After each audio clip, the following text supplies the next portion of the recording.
A tahle je čistší. Akorát, že Tereza mi cvakni a pustně.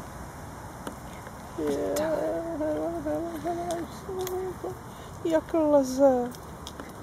No a teď zrovna, když ho točím, tak neleze, no to je klasika.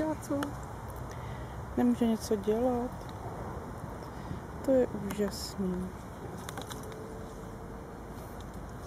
Dinosaurus. To je krás. To je krásný. Ty chmíříčka, jak máte prdelince, to je dobré.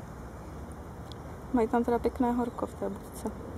Vaří se to tam, veď? Myslím, že jim to neuškodí, když se jim tam trošku vyvětralo.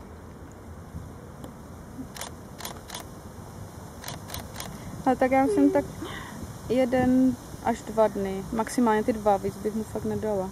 A oni ale na to chmíří mají až... Ne, já myslím, že s tím se už narodí právě některý ty druhy.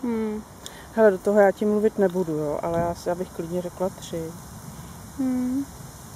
No, chtělo by to nafotit řadu a ano, tak bychom přesně věděli. Toto se hrozně blbě odhaduje. Hezký, tak jo? To je ten prstík, jak má vidět krásně. Jezus. Ani neví, jaký z nich budou filmové hvězdy. Tak půjdeme nahoru.